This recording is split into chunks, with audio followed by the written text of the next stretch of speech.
Today, we will learn the 7 steps towards building a strategic plan. We'll discuss the difference between proactive and reactive planning. And we'll talk about some other things too. A strategic plan is a map to guide you between 2 points. Where you are, your present reality, and where you'd like to be, your future reality. Put differently, you might ask the questions in this way. Who am I? Whom do I want to become? What must I do to fill this gap? What is our organization today? What would we like for it to become? And what things must we do so we can get there? In other words, planning strategically, not by accident, but by design. Every organization goes through several important phases. I'd like to show you what those are, and as you see them, examine in your own mind's eye where you may be right now. Let me draw a little something on the board. The first stage in the life of every organization is what we call the entrepreneurial stage. That is where you conceptualize an idea. That is where you have a vision and a dream. And we might say that stage is somewhere right here. We haven't yet begun anything. We're just sort of talking about it and thinking about it and dreaming about it. The entrepreneurial stage. Almost every great organization came out of an idea somewhere. An idea brought forth by some entrepreneurial spirit. Second stage is what we call the growth stage. If the idea is a good one, then what happens to it is it takes off. People begin to buy from you, more people begin to join you in this effort, and you begin to grow. And of course, with the growth pattern come all kinds of growing pains. Change is demanded of you, adjustment is demanded of you, but growth is fun, growth is exciting, growth is positive, growth is very motivating. Because when you get up in the morning, you see things happening. Here's the part I'd like to focus on. Next stage is what we call the maturity stage. You had an idea and you put it to work and it took off. But it cannot keep taking off. When you want to go on a trip, you first get on the airplane and you are at land level. You're right there, smooth on the airport. Then what happens? The airplane picks up speed and the airplane takes off in the sky, like the growth stage. Eventually, though, the pilot will come on the microphone and say, we are now cruising at such and such a level. That's the maturity stage. It implies on a trip that this is as high as we're going to go. It implies in a business that this is our best at this moment. The trouble, my friends, is your business cannot stay here. One of two other things will happen. Either your business must have another growth pattern. We call this renewal. If this is the comfort zone, if this is the maturity, if this is complacency, what happens after that? One of two things. One is called renewal. We will begin all over again like we did down here with the idea, maybe more ideas, more change, more excitement, more education, more training. And we take off again with a sense of renewal. Or it is very possible that something else takes place. The organization begins to go in a downward fashion like this. Now, isn't that sad? Organizations just begin to go downhill slowly and surely. Here's what cannot happen. What cannot happen is you're not going to go on forever in the stage we call comfort zone. This is not a possibility.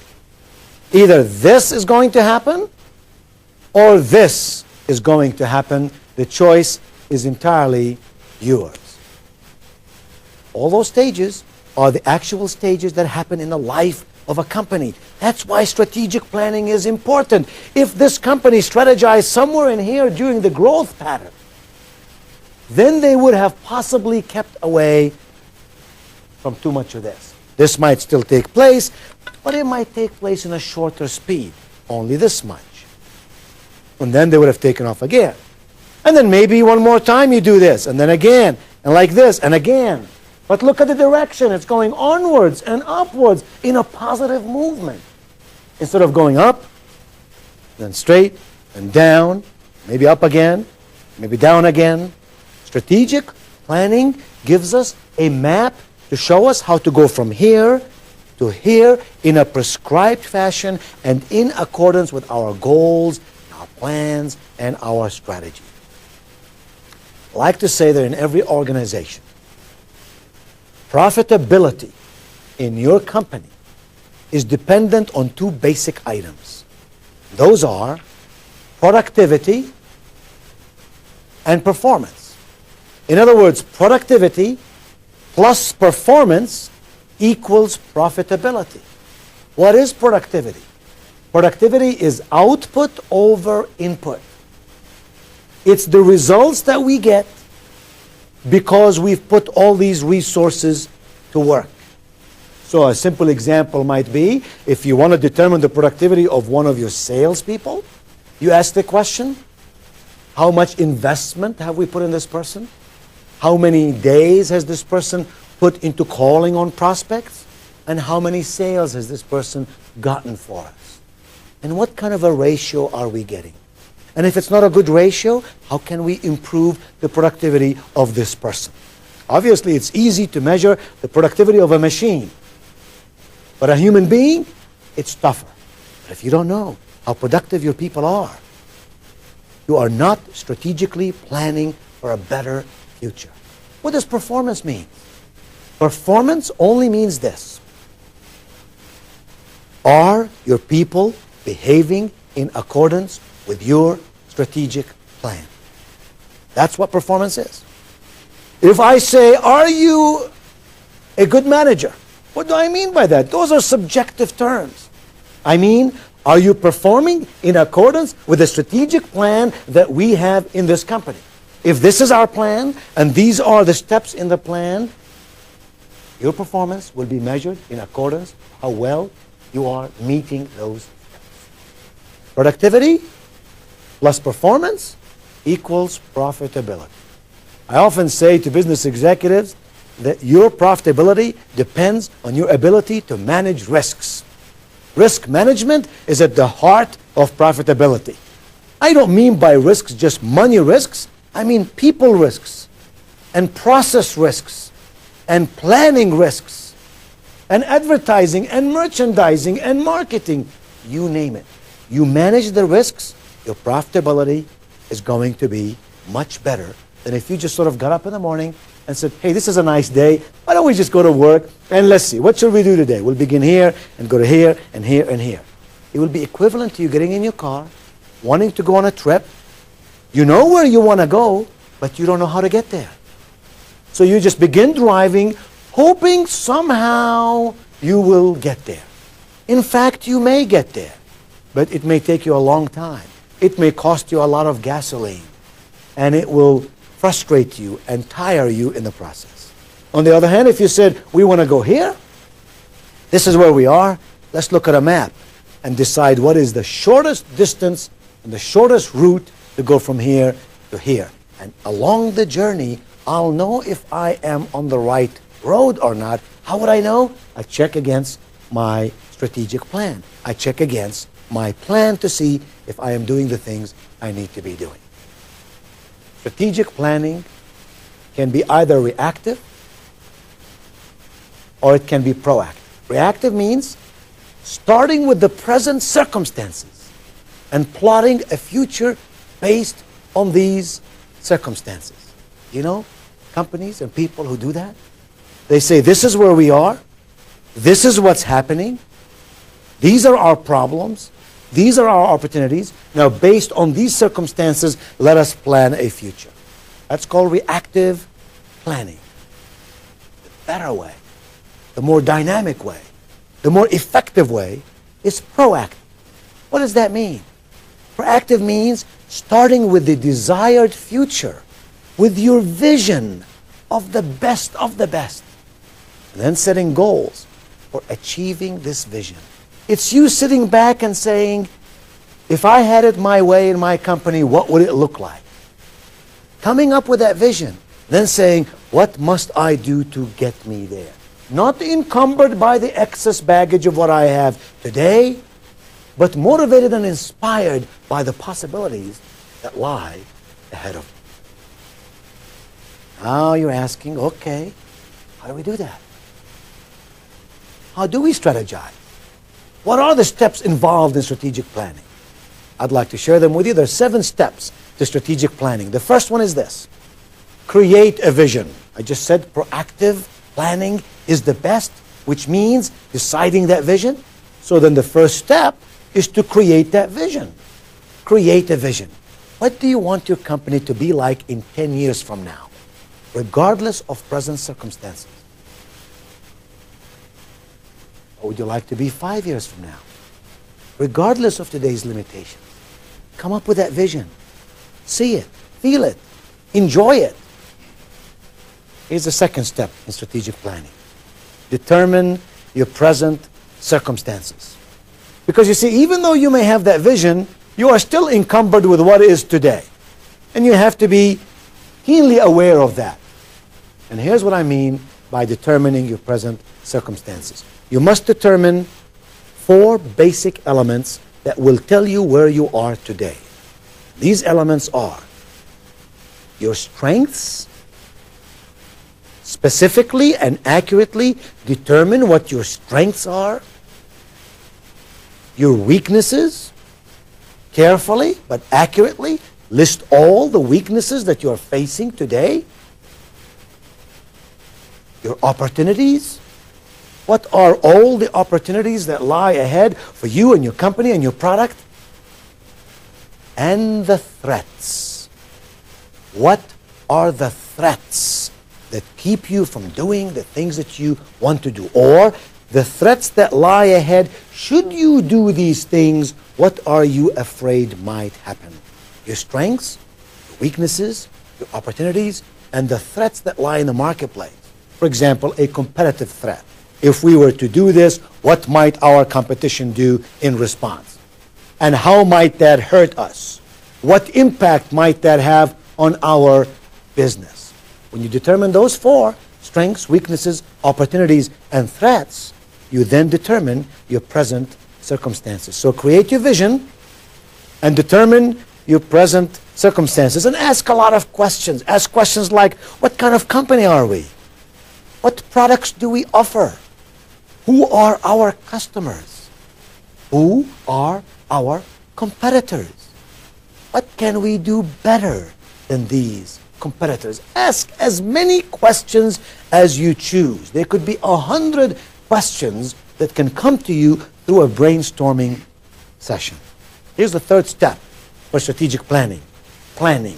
Determine what will take you to your desired future. Determine what that is. What would take you to your desired future, that vision we talk about? What are those things that will carry you there, will move you there? Ask again a lot of questions. Ask questions like these. What market segments will we be serving?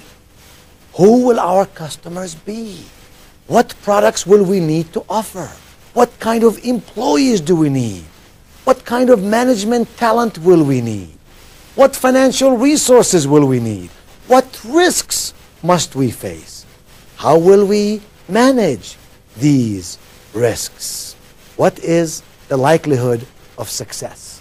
These are just a few questions that come to my mind. But in your own mind, you may think of 100 more questions. But can you see, by asking questions, you can determine what those things are and what the results might be.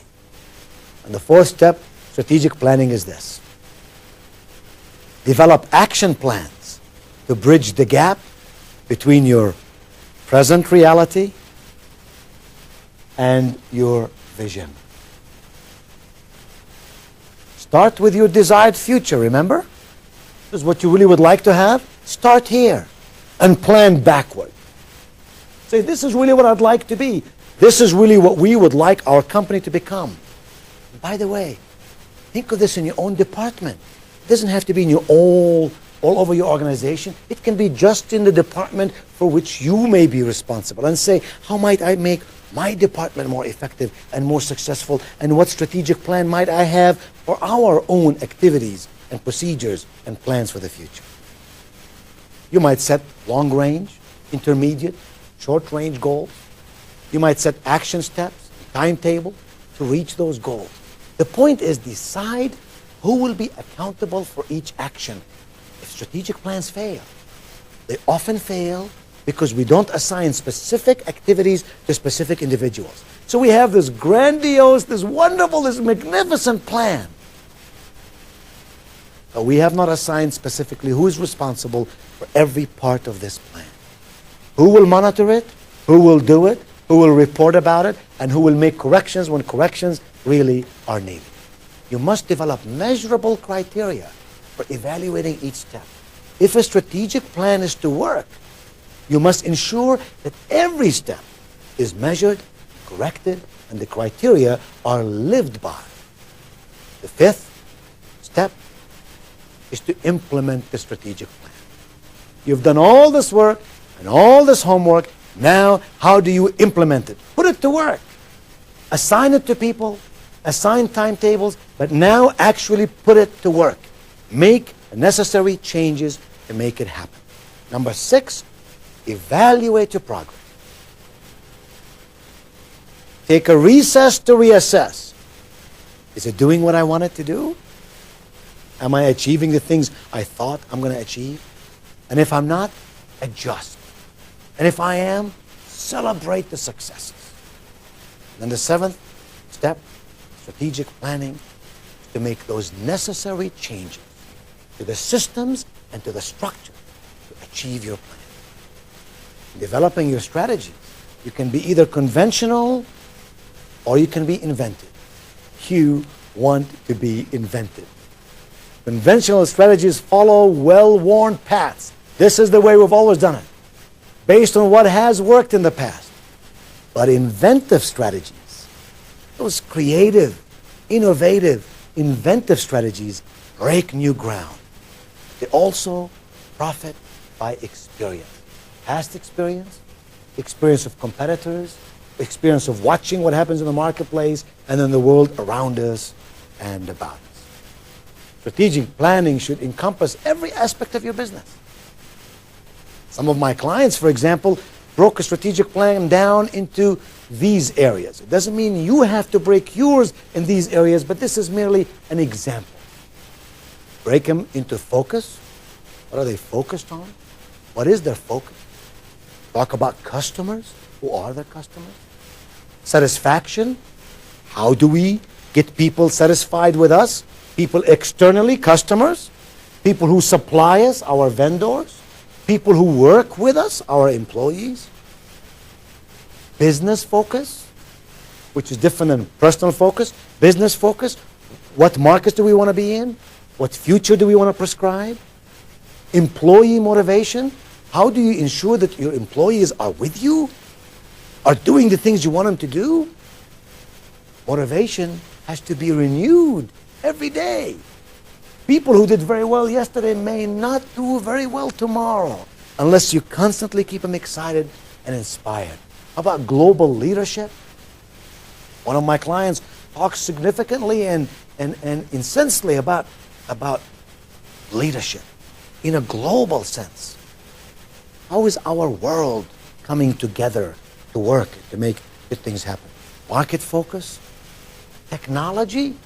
How does technology affect your business today? And what might you have to do 5 years from now, 3 years from now, maybe even 1 year from now to accept and adapt to all these techno trends about us and around us? And many other things that you can think of in your business. Strategic alliances, financial leverage. There's a whole list of those issues that impact who we are and what we do. In summary, my friends, let me say this. Strategic planning does not have to be academic. It does not have to be complicated. Determine where you want to be at some point in the future. Your vision of what can be. Determine where you are at present, today, with your strengths, your weaknesses, your opportunities, and the threats. Spell out that vision. Establish goals which will take you to your vision. Develop action plans to take you to those goals. Set timetables. Establish accountability. And develop systems of measuring progress. And as you succeed, celebrate those victories.